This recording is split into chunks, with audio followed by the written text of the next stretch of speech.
Ya hemos visto bastante de la introducción del Apocalipsis, eh, de los diferentes capítulos.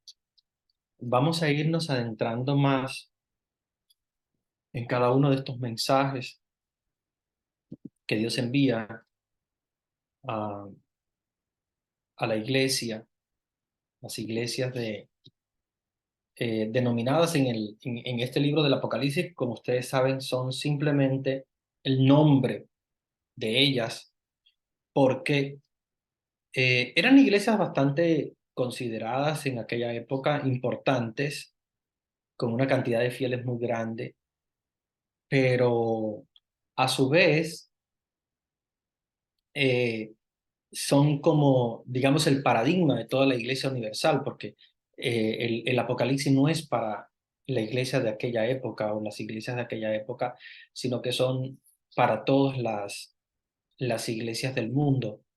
Y por lo tanto, como la iglesia católica es una iglesia universal, de esa misma manera, cuando se escribe a una de las iglesias, estamos escribiendo a todas, o sea, estamos entendiendo como un mensaje a todas las iglesias del mundo.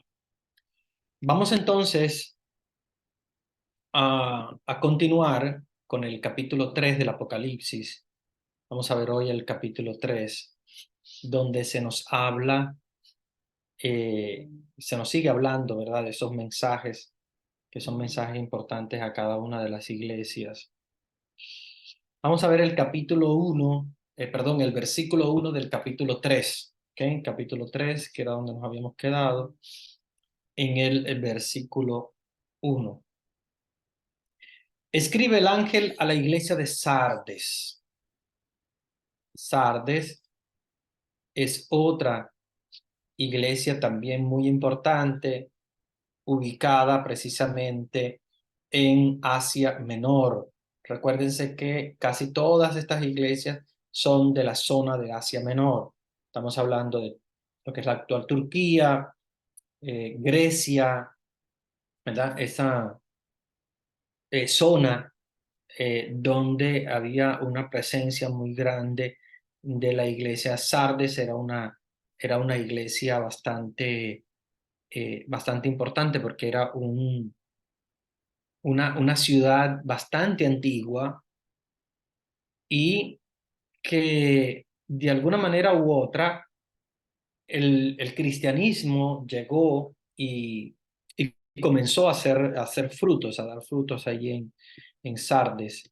Hay de hecho restos arqueológicos de esa poderosísima ciudad antigua cercana al mar Egeo y que conocemos nosotros en la actualidad la importancia por estar dentro del libro del Apocalipsis, un mensaje que el Señor envía a esta iglesia. Vamos a ver cuál es este mensaje y cuánto de importancia tiene que nosotros también en la actualidad podamos entender este mensaje, a pesar de que sea un mensaje de alguna manera u otro antiguo, pero muy moderno también, o sea, muy actual.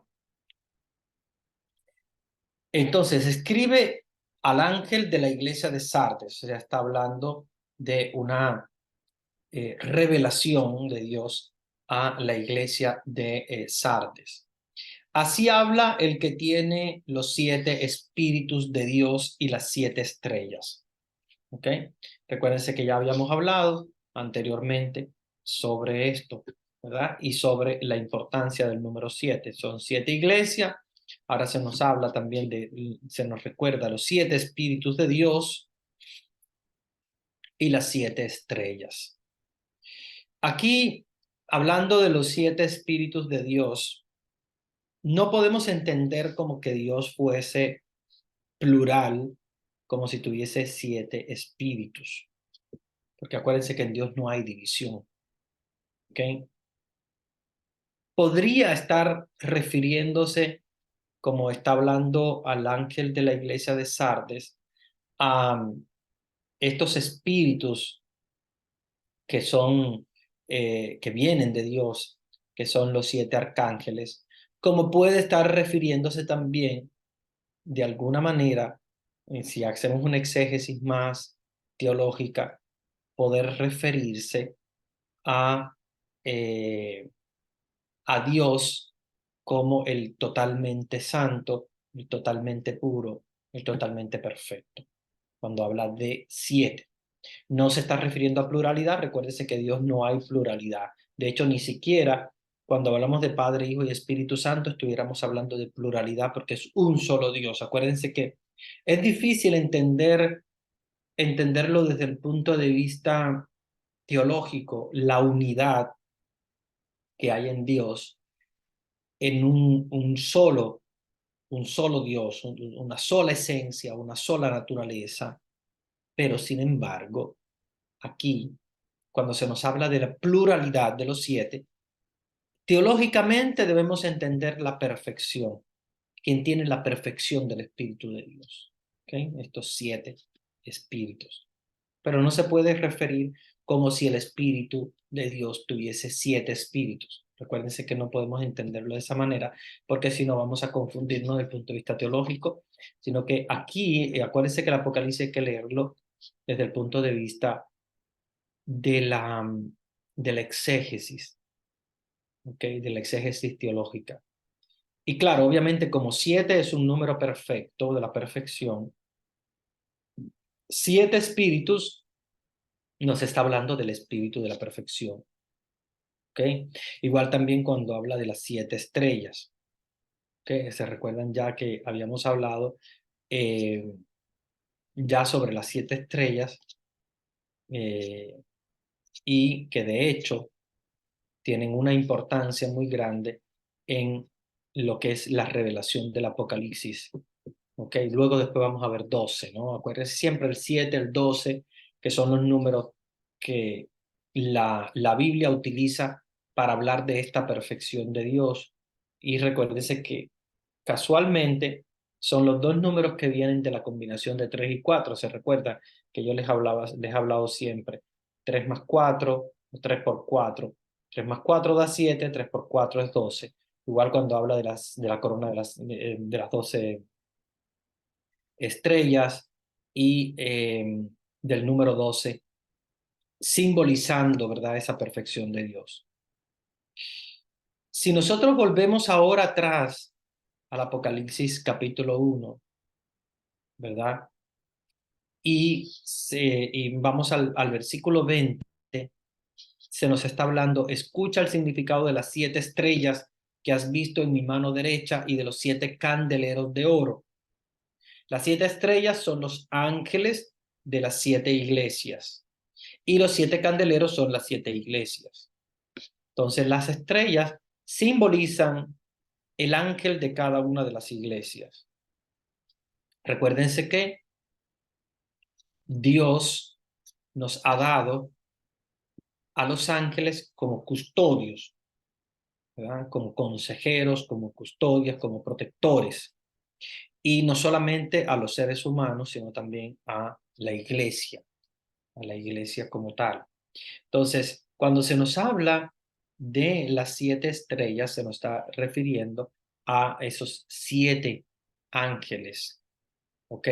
Entonces, eh, miren qué interesante porque cuando nos dice, así habla el que tiene los 7 espíritus de Dios, o sea, de alguna manera nos está refiriendo también a esos 7 ángeles y las 7 estrellas, ¿ok? Que nos hablan de igual manera de los 7 ángeles que son los protectores de esas 7 iglesias. Conozco tus obras, te creen vivo, pero estás muerto. O sea, Dios el que habla. Y está hablando precisamente a la iglesia de Sardes. Te está diciendo, conozco tus obras, piensan que estás vivo, pero estás muerto. Fíjense qué interesante porque vamos a entender el espíritu de la iglesia como la comunidad eclesiástica de Sardes. Recuérdense que en aquella época, entre los cristianos, había algunos que se mezclaban también de alguna manera con el mundo y habían también borrachos, depredadores sexuales, ladrones, había de todo. Porque recuérdense que la iglesia de Dios, para ser representativa del mundo, ella como iglesia es santa, pero está conformada por pecadores. Y es por eso que cuando Dios se revela escribiendo al ángel de la iglesia de Sardes, le dice, conozco tus obras, te creen vivo, está vivo, pero estás muerto. Y nos está refiriendo precisamente a esa muerte espiritual. Cuando una iglesia, lamentablemente, se, se deja marcar, manchar por el pecado, muere poco a poco su propio espíritu. Entonces es por eso que Dios le está escribiendo de una manera apocalíptica, porque va con el sentido del final de los tiempos. Prepárate para el final de los tiempos porque estás muerto espiritualmente. Es básicamente lo que le está diciendo Dios en el versículo 1. Ahora, veamos el versículo 2. Dice, despiértate y reanima lo que todavía no ha muerto, pues tus obras me parecen muy mediocres a la luz de Dios. Ven qué interesante, porque de alguna manera Dios le está diciendo, sí, estás muerto. O sea, tus obras no son las obras de Dios como deben ser. Pero hay algo que todavía sigue vivo y esto es lo que a mí más me gusta.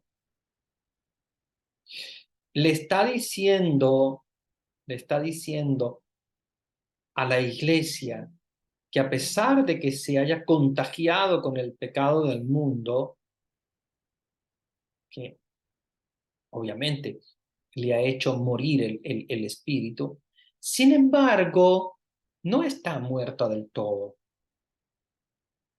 Dice, despiértate y reanima lo que todavía no ha muerto. O sea, esa parte que todavía no ha muerto, que probablemente sea su espíritu misionero, que pueda ser todavía su búsqueda de la palabra, su liturgia. Hay algo en la iglesia de Sardes que no ha muerto.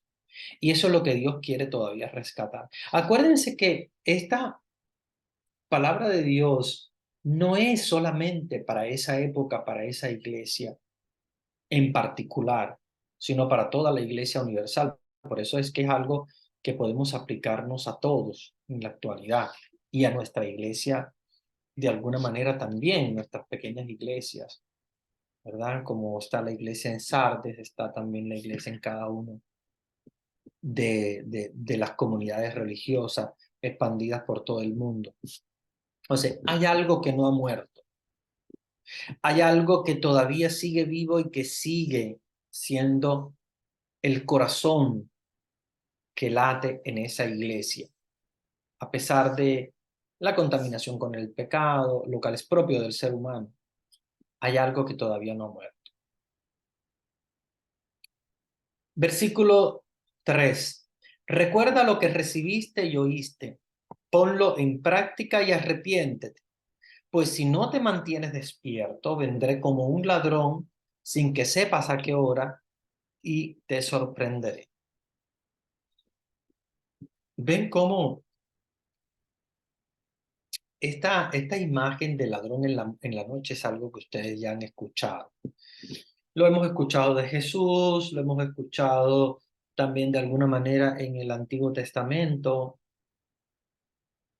La llegada del Señor es una llegada que, como yo les decía anteriormente, a pesar de que vemos los signos apocalípticos alrededor de nosotros, no será fácil de descubrir cuándo será el momento de esa llegada del Señor. Lo que sí sabemos es que va a llegar. Lo que sí sabemos es que viene, pero no sabemos cuándo, no sabemos en qué momento.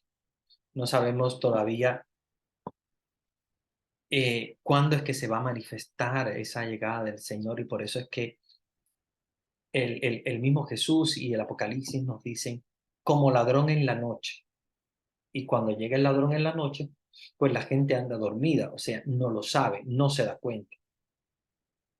Y por eso es que nosotros tenemos que dejar de pensar en una final de los tiempos al estilo como lo tenemos entendido nosotros, eh, que va a ser con unos signos muy claros. Los signos ya se están dando. Ahora, la venida del Señor no va a ser eclatante como decir, ya viene, ahí está, este es el momento. No, es como ladrón en la noche. Los signos se van dando, pero fíjense que se van dando poco a poco para que no sepamos exactamente el momento en el cual va a llegar. Pero sabemos que va a llegar, obvio. Todo lo que tiene inicio tiene su fin. Y el mundo tuvo ese inicio y va a tener su fin desde el punto de vista material. Es por eso que nos dice el Apocalipsis que el final de los tiempos llegará de esa manera. Llegará como ladrón en la noche sin darnos cuenta. Pero para eso hay que arrepentirse. Por eso dice, recuerda lo que recibiste y oíste, ponlo en práctica y entonces arrepiéntete. ¿Ya has recibido la palabra de Dios? Bueno, pues ahora trata de arrepentirte y poner en práctica eso que escuchaste de la palabra de Dios. Dice, porque si no te mantienes despierto, vendré como un ladrón sin que sepas a qué hora y te sorprenderé. Versículo 4. Tengo, sin embargo, los nombres de unos pocos de Sardes que no mancharon sus ropas. Estos me acompañarán vestidos de blanco porque se lo merecen. Ven, en toda iglesia, de igual manera, hay quien se contagia con el pecado, hay quien se aleja de Dios, a pesar de que esté en una iglesia. Vean cómo le está escribiendo a la iglesia de Sardes, diciendo que hay algunos que no se han contagiado, otros sí. Eso quiere decir que a pesar de que estén en la iglesia, no son completamente santos. De hecho, la iglesia es para santos y pecadores. Y estos, obviamente, que no se han contagiado, que visten con vestiduras blancas, son aquellos que se van a presentar delante del Señor. Versículo 5. El vencedor vestirá de blanco. Nunca borraré su nombre del libro de la vida, sino que proclamaré su nombre delante de mi Padre y de sus ángeles. O sea, ya de por sí el Apocalipsis nos habla mucho de estos santos. Más adelante vamos a escuchar también esta palabra de vestidos de blanco, lo vamos a escuchar muchas veces. Y las vestiduras de blanco son el signo de la santidad. Fíjense bien que Dios nos está hablando de esa santidad de vida que debemos seguir nosotros todos como cristianos. No es algo para personas fuera de este mundo, como a veces pensamos, eso es para los santos o los santurrones. No, la santidad es para todos. Y esta lección del vestido de blanco, que es la pureza, que es la santidad, que es la ausencia de pecado, es algo a lo cual debemos optar todos los cristianos, no solamente una parte. Todo cristiano tiene que buscar, ¿verdad? De alguna manera, esa santidad. Esa santidad de vida que no implica ser como el santurrón, como les decía. El santurrón es el que se cree santo y aparenta. No, yo tengo que estar aquí. Y como se cree que está haciendo todas las cosas bien. Cuando la santidad Más bien se trata de algo cotidiano, algo constante, del día a día. Cada día nos vamos acercando a Dios y cada día su palabra nos va transformando nuestras vidas y esa es la santidad, transformar nuestra vida, cambiar nuestras formas de tratar a los demás, nuestra forma de pensar, nuestra forma de vivir esa vida cotidiana, ¿verdad? Entonces, hermanos, se trata de que esa santidad, esos vestidos de blanco, no podemos entenderlo como que para el otro, que eso tiene que ser el cura o la monja. No, esas vestiduras de blanco son las vestiduras que todo cristiano tiene que conquistar, porque ya de por sí las recibió en el bautismo. Todos recibimos esas vestiduras de blanco en el bautismo y debemos conservarlas. Y para conservar esas vestiduras de blanco, cada uno de nosotros tiene que conquistar la santidad día a día. Esa santidad que se ve en la cotidianidad, en la manera en la que tratas a los demás, en la manera que te ocupas también de algún tipo de pastoral. Eso es una santidad cotidiana que no es una santidad que se conquista muy rápido, muy fácil, sino que se va conquistando poco a poco. Y fíjense cómo Dios habla que hay algunos nombres, dice, de unos pocos de Sardes, que no mancharon su ropa. O sea, no se mancharon con la corrupción, con el pecado. Dice, ellos me acompañarán vestidos de blanco porque se lo merecen. Y aquí es donde viene entonces nuestra lucha constante como cristianos para ser merecedores de esas vestiduras blancas, para merecer nosotros esas vestiduras blancas. Ese merecimiento lo hacemos nosotros con el día a día, la cotidianidad. Dice el versículo 5, el vencedor vestirá de blanco, nunca borraré su nombre del libro de la vida, sino que proclamaré su nombre delante de mi Padre y de sus ángeles. Ven, aquí ya nos damos cuenta de que el que está hablando es Jesús. Es súper claro, ¿ya?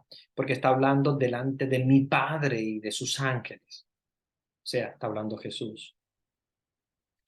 Y está revelándose Jesús a Juan en la isla de Patmos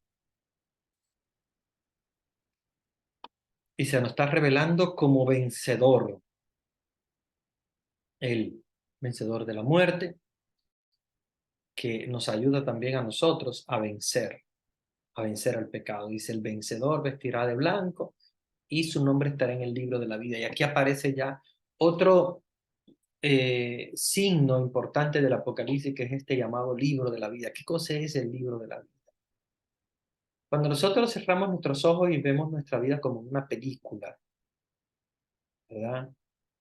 Todo lo que hemos pasado, toda nuestra vida, cuando nos encontramos con Dios, ahí estamos hablando del libro de la vida, esas escrituras que Dios solamente conoce, porque Dios es el que conoce la historia. Y de alguna manera, nuestros nombres para ser salvados tienen que estar en el libro de la vida. Si ese nombre nuestro está en el libro de la vida, porque nosotros nos hemos sacrificado para conquistar la santidad, entonces quiere decir que no hemos manchado nuestras ropas, que no nos hemos involucrado con el pecado estructural y porque merecemos ser vestidos de blanco. Recuérdense que esta imagen a la iglesia de Sardes no es solamente para esa iglesia, sino universal. Versículo 6. El que tenga oídos escuche este mensaje del Espíritu a las iglesias. Entonces viene en el versículo 7, viene el mensaje a la iglesia de Filadelfia. Es también otra iglesia súper famosa, ¿verdad? Es otra iglesia súper famosa también, que de alguna manera u otra, pues también su nombre ha como que ido más allá, ¿verdad? De lo que nosotros a veces pensamos, porque acuérdense, Sarde, pues es un nombre bastante poco común. Filadelfia es un nombre bastante común porque sabemos que en Estados Unidos hay una ciudad también llamada Filadelfia, pero no está hablando de esta Filadelfia, obviamente esta Filadelfia ni existía en aquella época. Estamos hablando de la iglesia de Dios de Filadelfia. Estamos hablando de la iglesia situada en la civilización griega. Fue fundada por el rey Atalo II, los años eh, antes de Cristo. Y claro, obviamente después otras ciudades toman el nombre de Filadelfia por esta. Y ahora, claro, obviamente esta ciudad de Estados Unidos es la más famosa como nombre, con un nombre de Filadelfia, pero mucho antes existió esta. Versículo 7.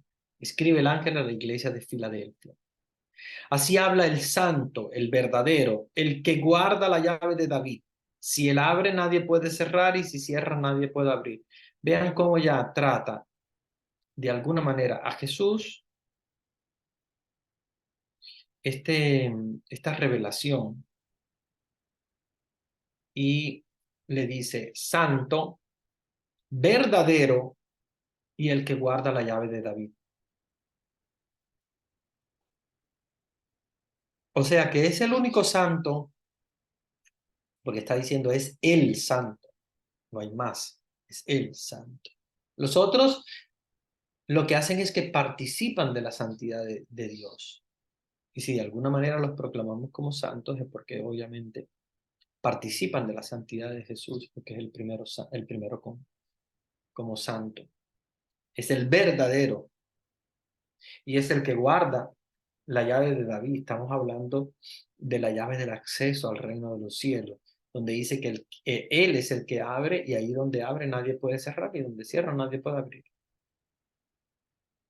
O sea que de alguna manera Jesús se nos presenta como santo, como verdadero y el custodio de la llave de David. Versículo 8. Sé lo que vales y he abierto ante ti una puerta que nadie puede cerrar. Pues por pocas que sean tus fuerzas, has guardado mi palabra y no has renegado.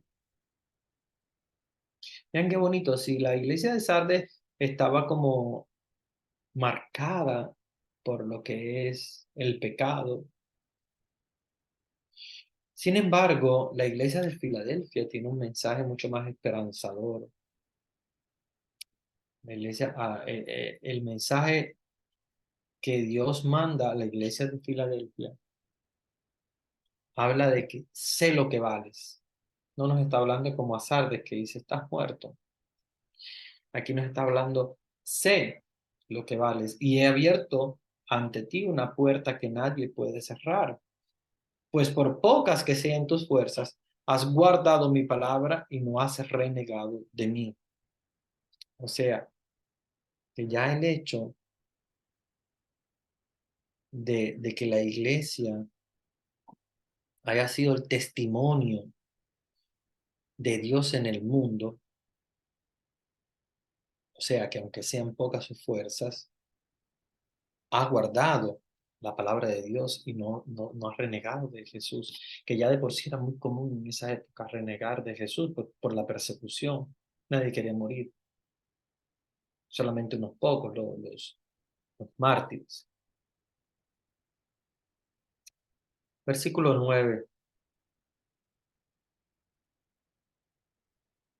Mira que voy a tomar a algunos de la sinagoga de Satanás, de esos que se llaman judíos y no lo son, sino que mienten, yo haré que vayan y se postren a sus pies, porque habrán visto que yo te amo.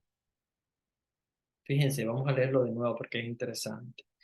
Mira que voy a tomar algunos de la sinagoga de Satanás, de estos que se llaman judíos y no lo son, sino que mienten. Yo haré que vayan y se postren a tus pies porque habrán visto que yo te amo. O sea, está aceptando que hay judíos corruptos, que hay judíos que pertenecen a esa famosa sinagoga de Satanás. O sea, de otra manera, estamos hablando de gente que no sabe llevar adelante su religión. Y dice, por pocas que sean tus fuerzas, aguardado mi palabra y no has renegado de mí. Mira que voy a tomar algunos de la sinagoga de Satanás, de esos que se llaman judíos y no lo son. ¿Ok? Los que aparentan, perdón, ser judíos pero realmente no lo son, aparentan ser religiosos y no lo son. Dice, mienten y yo haré que vayan y se postren a sus pies, a tus pies, porque habrán visto que yo te amo.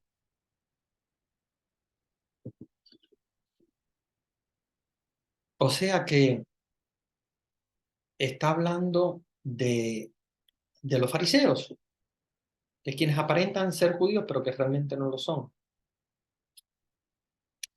y que esos se van a postrar ante los pies, sería de la iglesia. Miren qué bien trata a la iglesia de Filadelfia este mensaje, ¿verdad? Versículo 10. Has guardado mis palabras que ponen a prueba la constancia, pues yo te protegeré en la hora de la prueba, que va a venir sobre el mundo entero y que probará a los habitantes de la tierra. O sea, he guardado mis palabras que ponen a prueba esa constancia. Yo te protegeré en la hora de la prueba, que va a venir al mundo entero. El Apocalipsis nos narra situaciones eclatantes, fuertes, y vienen pruebas difíciles al mundo entero. Y esas pruebas difíciles son de las cuales Dios quiere proteger a su pueblo. Versículo 11, vengo pronto. Y aquí es donde nosotros lo usamos mucho en el Adviento, ahora que verdad nos vamos acercando poco a poco hacia el Adviento. Esa palabra, vengo pronto, que aparece mucho en las Sagradas Escrituras y sobre todo en las celebraciones del Adviento. Vengo pronto.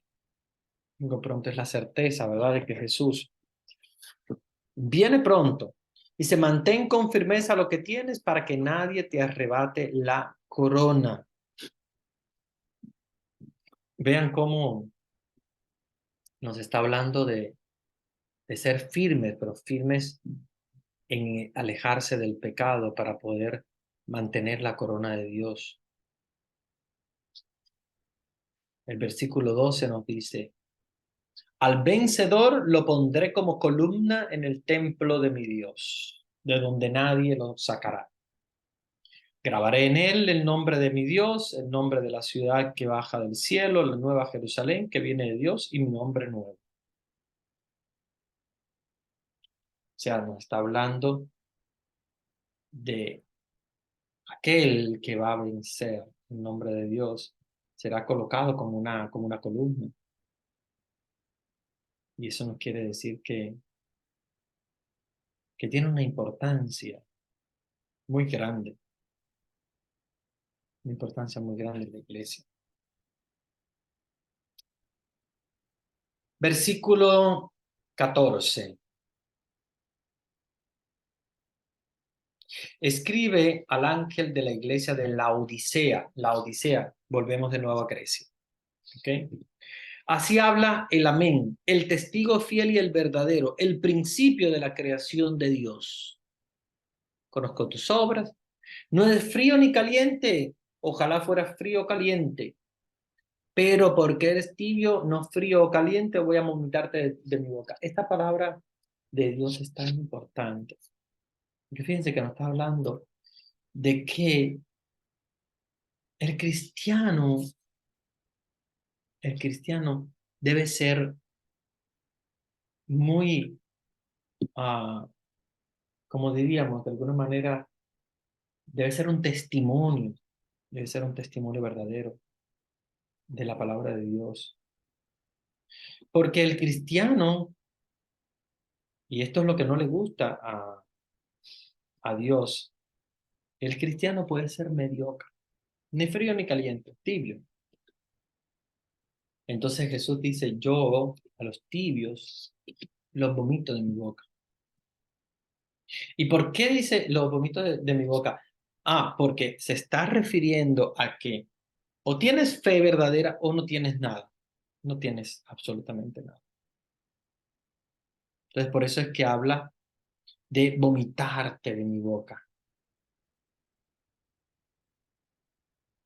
O sea, que al cristiano se le exige, o eres un verdadero cristiano o no eres nada. O frío o caliente. No con medias tintas. ¿Verdad? Y lamentablemente a veces en nuestra comunidad nos encontramos con gente a medias tintas, que son tibios. Dios nos manda o frío o caliente. O realmente tienes fe o no tienes ninguna, en lo absoluto.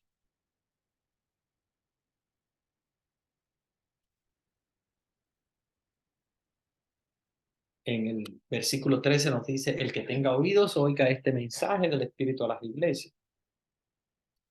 Capítulo, no, perdón, eh, versículo 17. Tú piensas, soy rico, tengo de todo, nada me falta, y no te das cuenta de que eres un infeliz, digno de compasión, pobre, ciego y desnudo. O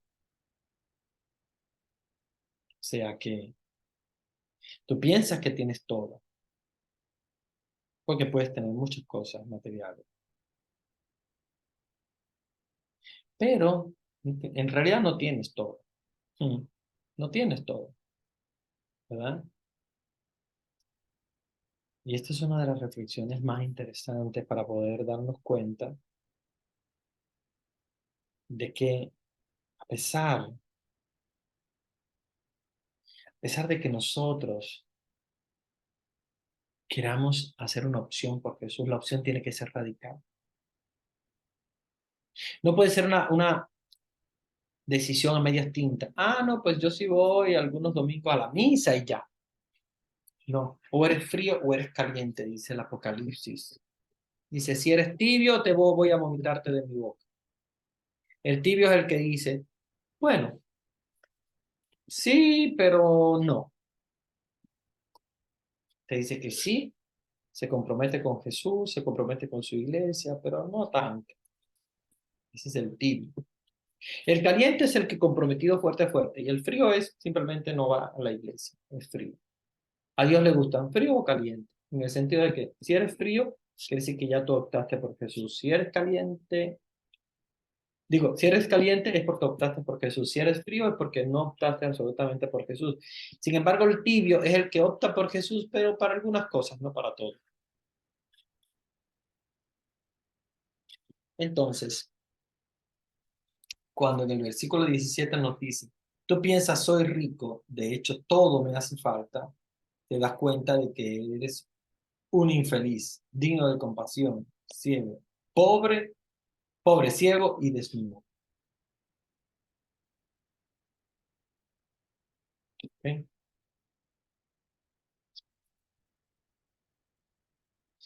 Te aconsejo que me compres oro refinado para que te hagas rico, ropas blancas para que te cubras y no tengas que avergonzarte de tu desnudez. Por último, pídeme un colirio que te pondrás en los ojos para ver. ¿Sí? Siempre insistiendo en la santidad, ¿verdad? En las ropas blancas. Yo emprendo y corrijo a los que amo. Vamos adelante y convierte. Vamos adelante, anímate y conviértete. Mira que estoy a la puerta y llamo. Esta es una frase muy linda del Apocalipsis. Apocalipsis 3:21, a mí me encanta. Apocalipsis 3:20, perdón. Dice, mira que estoy a la puerta y llamo. Si alguno escucha mi voz, me abre y entraré en su casa y comeré con él y él conmigo.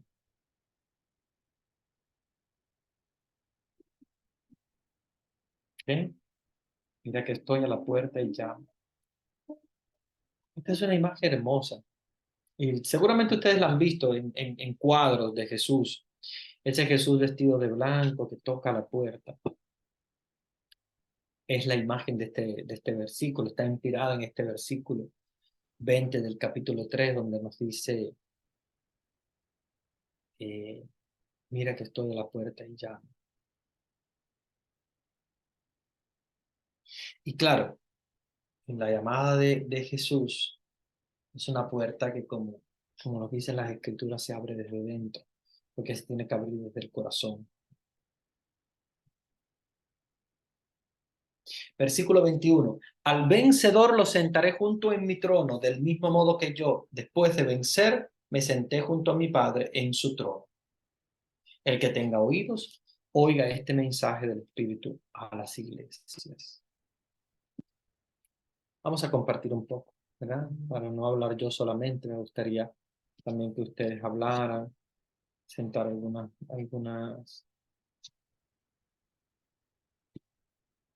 preguntas, algunas dudas.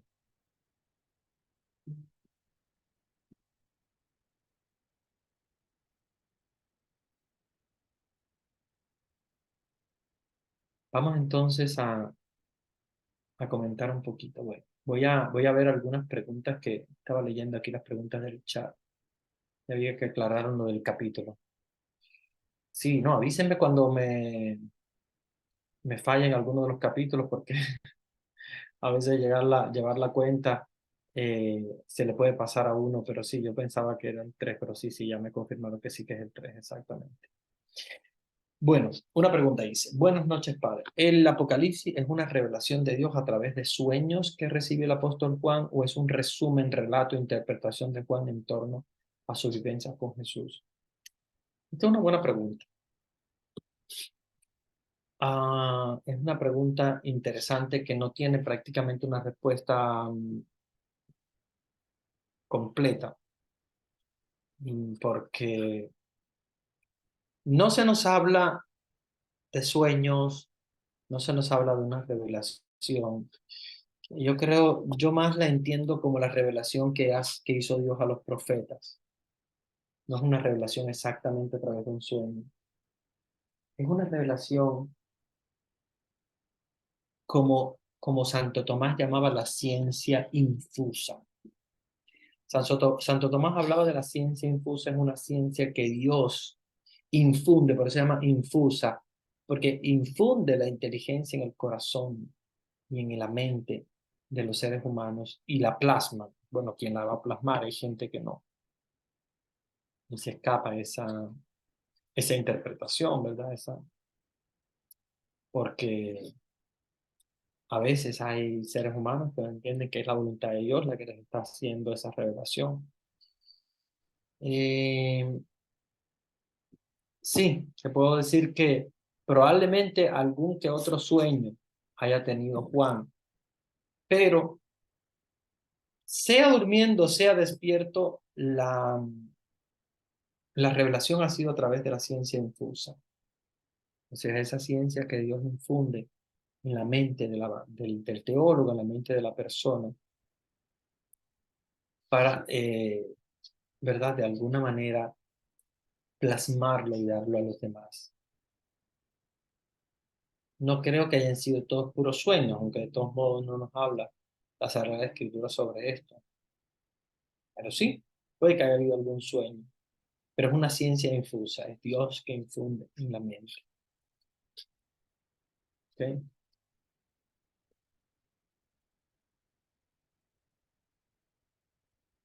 ¿Qué es el libro de la vida y en qué consiste que esté nuestro nombre?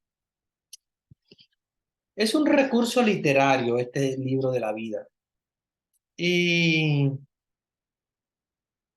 recuérdense que desde el principio, cuando se nos habla en el Génesis del árbol de la vida, nos está hablando, fíjense que hay un contraste muy grande entre el árbol de la vida y el árbol de la ciencia del bien y del mal. En el árbol de la vida, Dios prometió volver y, y en su regreso estarán escritos en ese libro de la vida los nombres de todas las personas que seguimos al Señor, que nos hemos consagrado a Él y que queremos vivir nuestra libertad, ¿verdad? En Dios.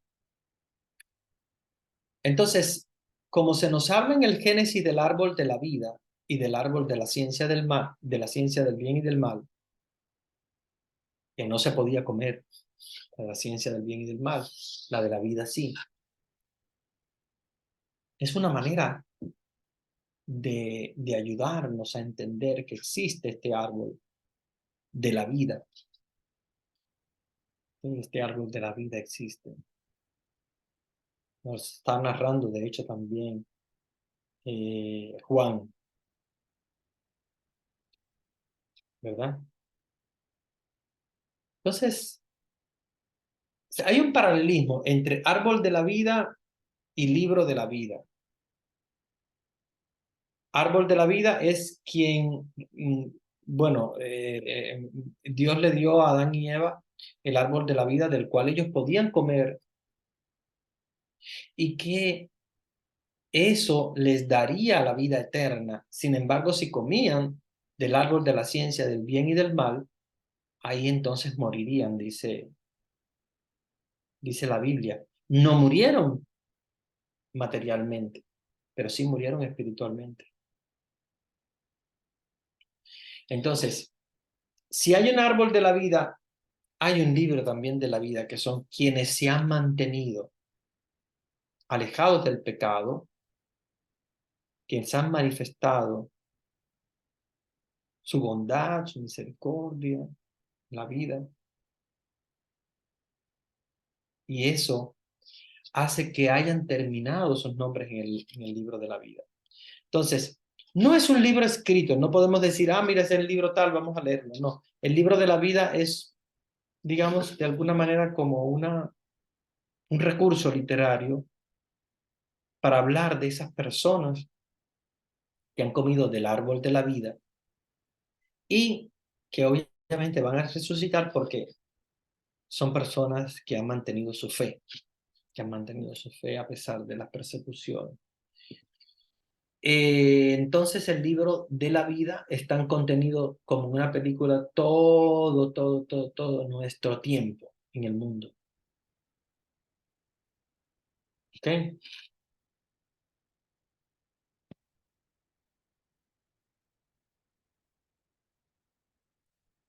¿Qué es el libro de la vida? Bueno, ya esto lo leímos. Padre, no entendía a qué se refiere el colibrí del versículo 18. Vamos a ir al versículo 18. Te aconsejo que me compres oro refinado para que te hagas rico, ropas blancas para que te cubras y no tengas que avergonzarte de tu desnudez. Por último, pídeme un colirio, no colibrí, es un colirio, ¿ok? No es, el colibrí es un ave, el colirio son gotas para refrescar. No sé si ustedes seguramente en sus países utilizan estas gotas para refrescar los ojos. Cuando los ojos son secos y tal, pues uno se echa gotas, o cuando están irritados se echa gotas que se llaman colirio. Entonces dice, por último, pídeme un colirio que te pondrás en los ojos para ver. Vean qué bonita. Acuérdense que el Apocalipsis es todo muy simbólico. Dice, pídeme un colirio. O sea, le estamos pidiendo a Dios un colirio para que nuestros ojos puedan ver. ¿Ok? Asimismo, cuando nos ponemos un colirio para eliminar lo irritado de nuestros ojos, para poder ver, Asimismo, bueno, están pidiendo un colirio que te pondrás en los ojos para ver. Te vas a poner ese colirio y vas a poder ver. Pero ver qué cosa, acuérdese que la idea es ver los signos de los tiempos, ver la acción de Dios en el mundo. ¿Ok? Muy bien. Después dice, perdón, me escribió mal el teclado. ¿Dónde me había quedado? Lo del 18. Ok. Padre Humberto, una bendecida noche. Gracias. Gracias también para ti. ¿Qué nos quiere decir? Piensa que tienes todo, pero en realidad no tienes nada. Ok. Vamos a buscar ese versículo para explicarte lo que quiere decir. Ok, vamos a ver. Ok. Piensa que tienes todo, pero no tienes nada. O será el versículo 17. ¿Cuál es el que? No sé si te refieres a, tú piensas, soy rico, que tengo todo, nada me falta. No, no es ese, ¿verdad? Que no.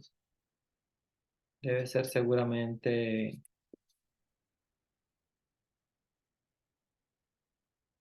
acá arriba, digo yo, ¿no? Piensa que tienes todo, eh, pero no tienes nada. Creo que estaba hablando de la iglesia de Sardes, ¿verdad? Cuando eso. Pero estás muerto. No lo encuentro. No sé si pueden localizar el versículo 17. Bueno, si es el versículo 17, tú piensas, soy rico, tengo todo, nada me falta, y no te das cuenta de que eres un infeliz, digno de compasión, pobre, ciego y desnudo. Cuando, cuando está hablando a la iglesia de la Odisea, se está refiriendo al tibio, ¿ok? El que hablaba. No es frío, no es caliente. El caliente es el que realmente está comprometido con el Señor. El frío es el que no está comprometido con nada, pero no dice ser religioso ni nada. El tibio es como ese nadar entre dos aguas. No es un cristiano verdaderamente comprometido, pero tampoco es un ateo alejado de Dios. Es como un intermedio, digamos así como cuando Jesús decía de los fariseos, ¿verdad? Dicen ser religiosos, pero no lo son.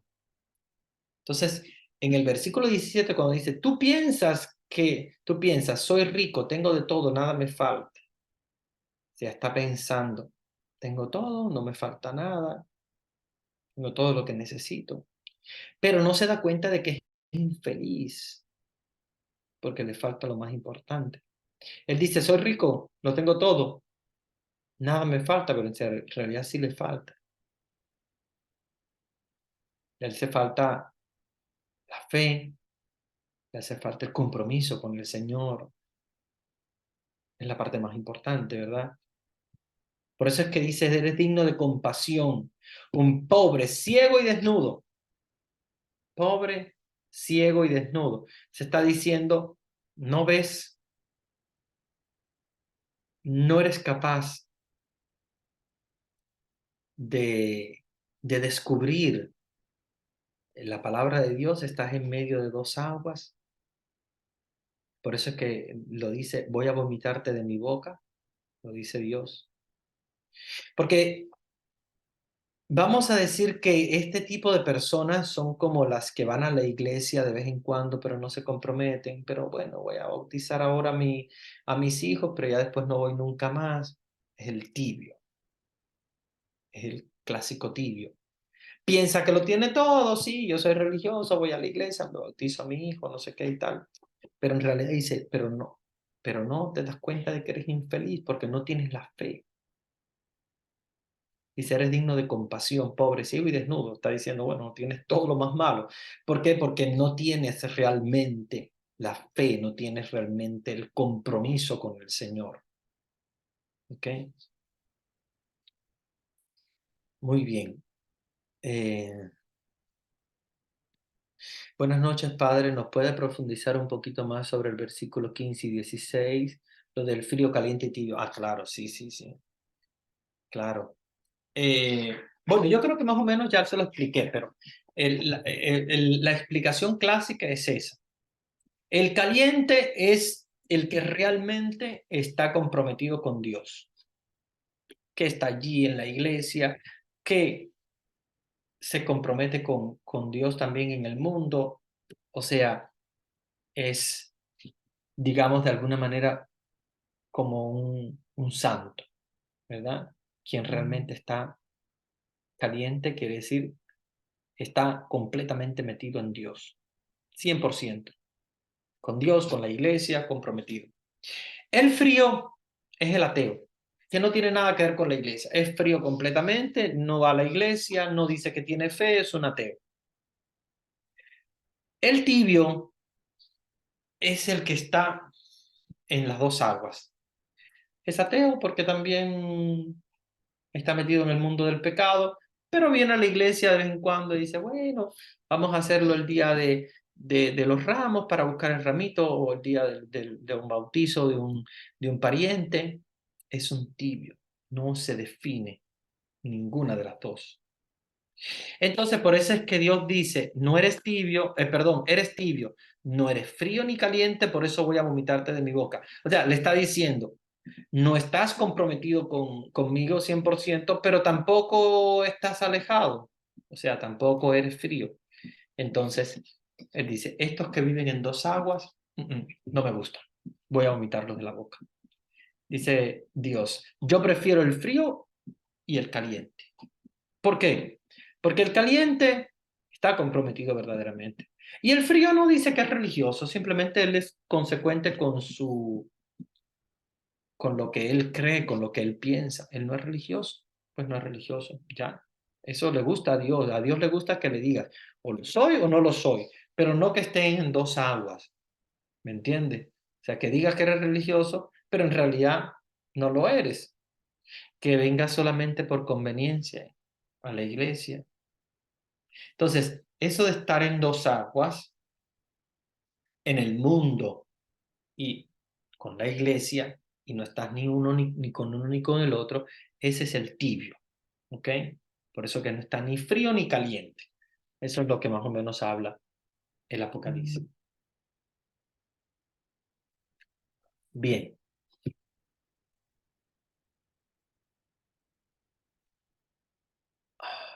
aquí dice, perdón, se escribió mal el teclado. Es el 17, ok. Padre, ¿tiene alguna recomendación de literatura donde explique ampliamente el Apocalipsis? Particularmente siempre se me ha hecho difícil de entender este libro. Agradezco sus explicaciones de este curso. Lo que hay escrito del Apocalipsis es difícil. Sí hay, sí hay exégesis del Apocalipsis escritas, pero no sé si recomendárselos o no, porque yo creo que a veces las exégesis del Apocalipsis son más difíciles que la propia Apocalipsis. O sea, son escritos siempre de gente muy estudiosa, eh, y son escritos a veces que son más profundos que el propio Apocalipsis, porque te hacen unos análisis tan fuertes, eh, que yo creo que más bien, más que aclararles, les puedan eh, crear más confusión. Hay comentarios exegéticos, luego también son bien caros, ¿eh? Porque los libros de exégesis bíblica son los libros más caros que hay, porque llevan consigo un análisis y un estudio de muchos años. Entonces sí, se van a encontrar tal vez opúsculos más suaves y tal, pero que no son exégesis verdaderas, sino que simplemente nos hablan así del Apocalipsis a modo general. Pero pero no es una exégesis pura, no es la explicación del Apocalipsis, sino es más como una especie de homilía, como homilías del Apocalipsis. Pero bien, yo creo que lo ideal sería trabajar con, por ejemplo, mm, algunos libros tal vez pequeños sobre el Apocalipsis que ustedes puedan leer. Voy a ver si les puedo tal vez encontrar algunos que sean más fáciles.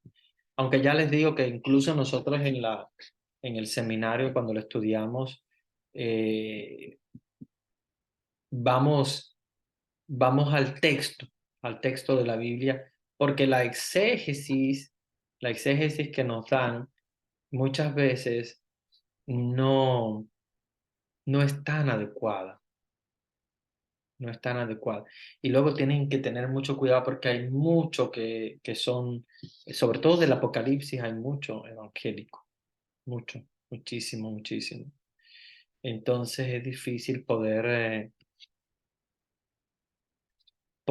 digamos, de alguna manera, como encontrar aquel libro que sea fácil de leer, que sea entendible, pero que a la vez no sea evangélico, ¿no? Que sea católico. Em,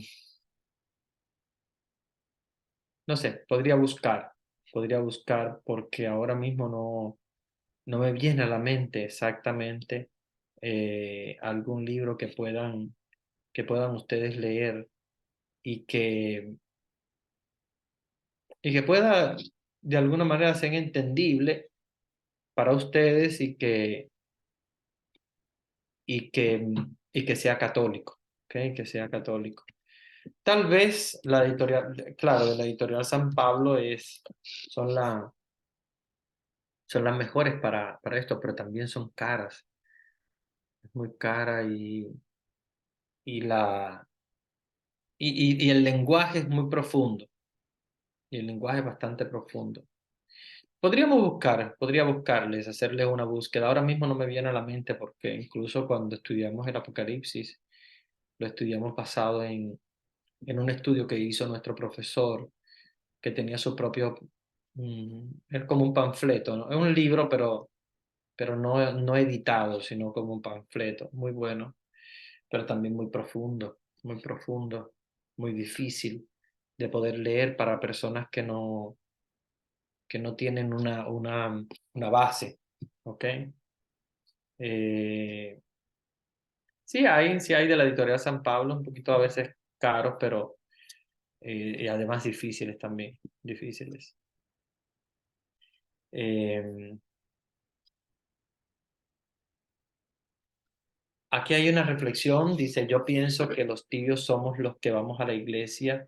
A veces pertenecemos a un grupo apostólico, pero no queremos compromiso y cuando se les llama a servir, nunca pueden porque no queremos el sacrificio, queremos todo fácil. Sí, muy buena reflexión tuya, exactamente de eso es que se trata, del tibio. Es como estar en dos aguas, no compromiso, pero tampoco están fuera completo, como el frío que está completamente fuera de la iglesia. Y esto, por eso es un mensaje a las iglesias, porque en la iglesia hay muchos tibios. O sea, se está refiriendo a que en la iglesia hay muchas personas que lamentablemente eh, están en la iglesia, profesan nuestra fe, pero lamentablemente no se comprometen del todo. Están a medio. Buenas noches, padre. Hablando, la explicación a mí me gusta la misma Biblia en letras chiquitas de la Biblia misma. La explicación. Ok, sí. Esa también es una buena manera de hacer una exégesis. O sea, cuando ustedes leen la Biblia hay una parte de las letras chiquitas donde te ayuda a hacer como una interpretación.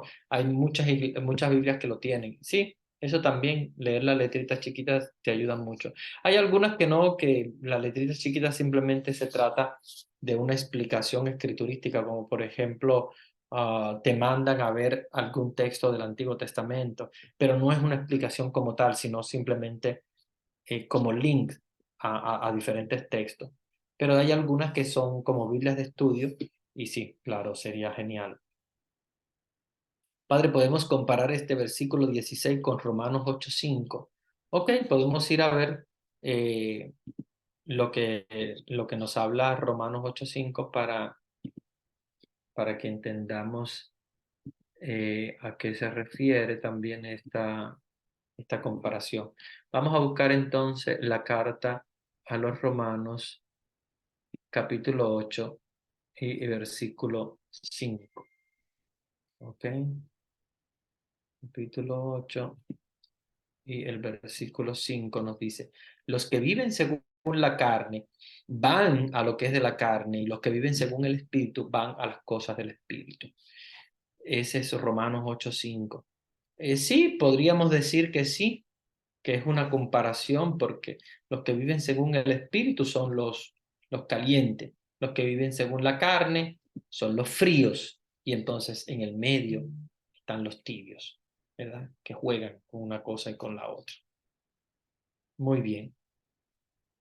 No sé si podemos ahora eh, abrir los micrófonos para algún comentario, algo más que...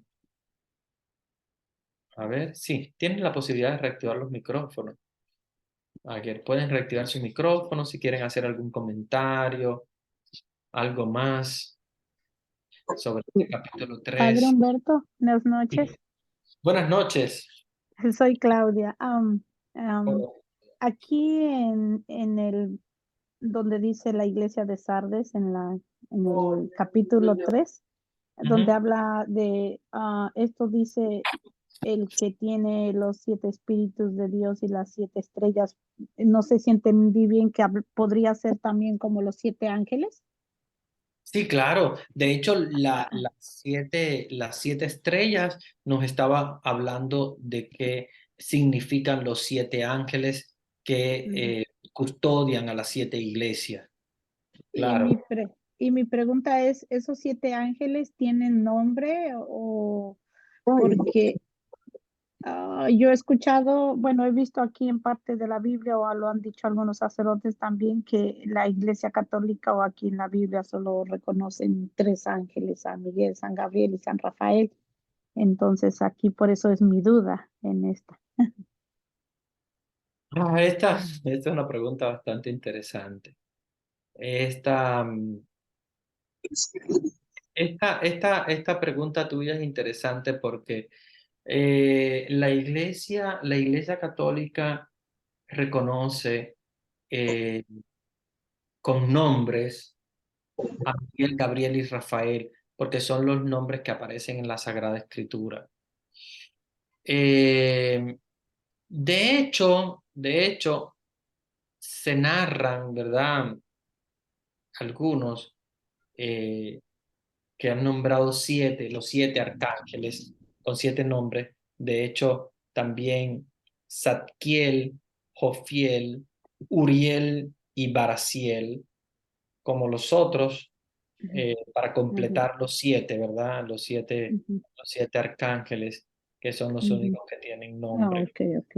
Ujú, Pero ujú, la Iglesia Católica solamente, y de hecho nosotros solamente celebramos 3 que son los que aparecen los nombres en ujú, la, en la Sagrada Escritura. Pero ujú, la tradición de la Biblia nos habla de eh, de esos otros nombres, de esos otros arcángeles, eh, porque de hecho la Iglesia Ortodoxa les ha puesto los nombres, les ha ujú, puesto esos nombres. Eh, pero la Iglesia Católica, como ustedes saben, solamente los que tienen en la Biblia, los únicos que se encuentran en la Biblia, que son 3, y que ujú, celebramos el día 29 de septiembre, como ustedes saben, ujú, juntos. Antes se celebraban separados, ahora se celebran juntos. Todos el 29 de septiembre, que era el día de San Miguel, ahora se han juntado también para celebrar a Rafael y a Miguel, que son ujú, los arcángeles que aparecen en la Biblia. La Iglesia Ortodoxa sí reconoce 7 y ujú, reconoce los nombres de Uriel, ujú, Jehutiel, Seatiel, Barachel, y a ujú. veces se agrega un octavo llamado Jeremiel. Ok. Eh, pero ellos porque tienen una iconografía un poquito diversa, ¿verdad? Ujú, Eh, esa es la, la manera, ¿verdad? De ellos. Acuérdense que los ortodoxos, que son más o menos igual que nosotros, porque son también antiguos, pero con una división entre las iglesias. La iglesia ortodoxa eh, se concentró mucho a veces en cosas, como diríamos, pero no quiero usar un nombre mal porque Mm, respeto mucho a la iglesia ortodoxa, pero ujú, sí que va muy como, digamos esto, como ponerle nombre a los ángeles, la ujú, liturgia es mucho más ujú, esplendorosa de alguna manera y entonces yo creo que más es más que nada como tradición. Tal vez alguien mm, como que empezó a ponerle nombres y tradicionalmente pues ya se ha quedado así de esa manera y la iglesia ortodoxa sí lo menciona, pero no es tradición de la iglesia católica. ¿Ya? Igual ujú, la iglesia anglicana también tiene a, a siete, solo que ellos tienen Miguel, Gabriel, Rafael, Uriel también lo tienen, y ellos tienen a Chamuel, Jofiel y Zadkiel, que mm, son también ángeles para ellos. Ah, la iglesia protestante es más o menos más parecida a nosotros, tiene los tres arcángeles, eh, pero incluso ellos, ustedes saben que Lucifer, pues, para ellos, como era un mm, ángel también, lo mencionan muchísimo y bueno, lo consideran también un ángel caído, con nombre también, el nombre de Lucifer. Acuérdense que los ángeles no nos aparecen en la Biblia con nombre, solamente estos, ¿ok? Que son los que se mencionan. Eh, la iglesia de los santos de los últimos días, los mormones, eh, ellos reconocen a Miguel como arcángel, o sea, como superior a todos por el hecho también de que al final de los tiempos, o sea, en el Apocalipsis, lucha contra el demonio. eh, y no reconoce, ¿verdad?, los otros nombres, pero sí estos. Eh, el Islam, los musulmanes ah, reconocen incluso, además de Miguel, Gabriel y Rafael, también tienen otros que son arcángeles encargados de bendiciones, encargados de la muerte, un Azrael, un Israfil, un Jibril también y otros arcángeles más con nombre. Pero la Iglesia Católica solamente reconoce esos tres, como les decía, y los celebramos el día 29 de septiembre, que es el Día de los Arcángeles. ok. Y permiso, padre, y supongamos ahorita se me vino a la mente, Ujú. ah, el ángel guardián de cada uno de nosotros, ¿ese es otro o es uno de los tres que San Miguel, San Gabriel y San Rafael? No, muy buena pregunta, muy buena pregunta. Los ángeles custodios son diferentes. De Ajá, hecho, ah, ok. tenemos una fiesta, tenemos la fiesta hoy de los ángeles custodios, Sí. eh, que son diferentes a los arcángeles Miguel, Gabriel y Rafael. Son diferentes ángeles. Tenemos un ángel que nos custodia a cada uno de nosotros, que supuestamente tiene el mismo nombre nuestro, ¿verdad? Bueno, Ah, no es que le demos el nombre nuestro, pero como es el ángel de Jimena, de ah, Ramón, de Daniel, de Claudia. ok. Entonces, Ajá. es como el ángel que tiene nuestro nombre, porque es el encargado de nosotros. Pero Ujú, obviamente no tiene nombre específico y no es ninguno de estos arcángeles. ujú. Buena pregunta. Dice, ¿de dónde ellos sacaron esos nombres? La tradición ortodoxa no es tradición. Acuérdense que como mismo eh, se ha dado tradición a través de cosas que no están dentro de la palabra de Dios, pero que se hacen, pues también ellos han tenido como la libertad de darle esos nombres de alguna manera u otra. pero no están en la Biblia, ninguno de ellos. Los únicos que están en la Biblia son estos tres arcángeles y que, y bueno, claro, obviamente siempre se habla también de Lucifer como ángel, pero que es un ángel caído que, bueno, ya no es ángel, ya a la hora de renunciar, obviamente, a su misión como ángel, ya se convierte en diablo. Por lo tanto, ya no es ángel. Padre, yo he oído algunos sacerdotes que dicen que esos otros son arcángeles esotéricos. No sé a qué se refiere de esotérico, pero sí, tal vez esotérico por el hecho, como le decía, es un poco más dentro de la tradición de la Iglesia Ortodoxa que les ha dado esos nombres, como podrían darle nombres a las iglesias, como podrían darle nombres a otras cosas, pero no aparecen en la Biblia. Esa es la realidad. Que sean esotéricos o de otra manera, son ángeles que no, ¿verdad? Que no se hablan en la Biblia. De hecho, estos siete ángeles de estas siete iglesias, no podemos decir que son los arcángeles, ¿ok? Algunos lo llaman arcángeles porque están por encima de los ángeles, porque son los que custodian las siete iglesias del Apocalipsis. Pero la realidad es que no nos dice que ellos sean Miguel, Gabriel y Rafael, ni tampoco que sean con estos nombres que la iglesia ortodoxa le coloca. Solamente nos dice que son ángeles, ¿ok? No nos dice tampoco que sean arcángeles.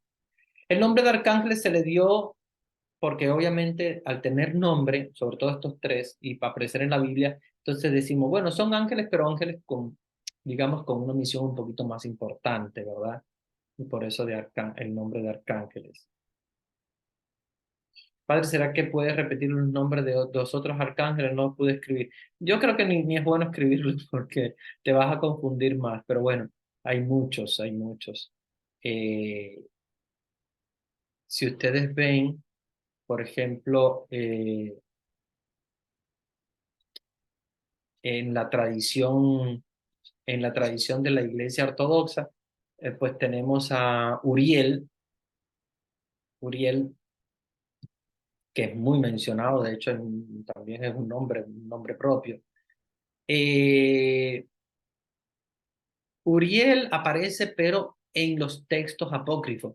Acuérdense que nosotros, la Iglesia Católica, no creemos en los textos apócrifos, pero algunos ortodoxos sí, aunque no lo tienen como parte de la Biblia, consideran que son libros, no como parte de la Biblia, pero sí inspirados. Y entonces, sí se mencionan en los apócrifos, se mencionan a Uriel, a Nuriel, a Jeremiel o Jeremiel, como se escribe, Suriel, a Fanuel también, pero son menciones que se hace a través de los textos apócrifos, como no son bíblicos, como no son inspirados, no son considerados por la Iglesia Católica como inspirados, nosotros no los tenemos, pero hay algunos que sí, que los tienen. Y obviamente como aparecen en los apócrifos, pues algunos lo han considerado así y los han dejado ese nombre, le han colocado esos nombres a los arcángeles. En el libro de Tobías también hablan de Uriel que le acompañó en su viaje, ¿sí? De hecho, ese es uno de los más famosos por el hecho de que aparece allí, pero no aparece con una misión específica. Por eso no podemos considerarlo como arcángel, como tal, ¿verdad? Y de hecho no lo consideramos, no lo celebramos, como se celebra Rafael, por ejemplo, que aparece en Tobías. Padre, ¿es bueno poner nombre a nuestro ángel guardián o es pecado? Pues pecado no es. Eh, Ponerle nombre, pues, no sé. Si pudiéramos nosotros tal vez ponerle nombre a... Que sea pecado no es pecado, porque obviamente sabemos que se refiere al ángel de nuestra guarda. Eh, yo creo que ponerle un nombre diferente al nuestro no sería lo más adecuado, porque no es alguien, digamos, como para bautizarlo con un nombre, pero sí pueden referirse a ese ángel como tu ángel custodio, orarle también, hay una oración al ángel custodio y sobre todo para quienes tienen niños pequeños como que les proteja también. a sus chiquitos. Es decir, Padre Gabriel, Miguel, Rafael no son ángeles, sino arcángeles. Son considerados arcángeles por la misión, claro.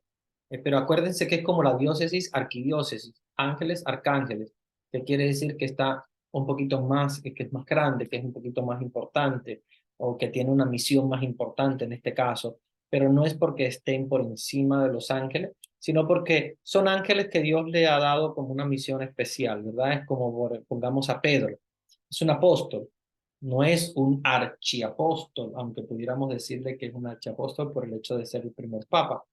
¿Por qué? Porque Jesús le dio una misión especial. Y esa misión especial a Pedro lo hace estar, digamos, en una posición con misión especial y por eso es, eh, como digamos, el príncipe de los apóstoles de alguna manera, en algunos lados lo consideran así.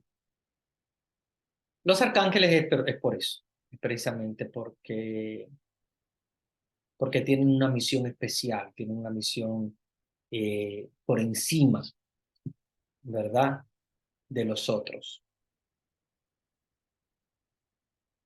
Muy bien, vamos a continuar con algunas preguntas. Padre, hace años yo tenía esa duda sobre los ángeles. Siempre escuchaba cosas diferentes de otros.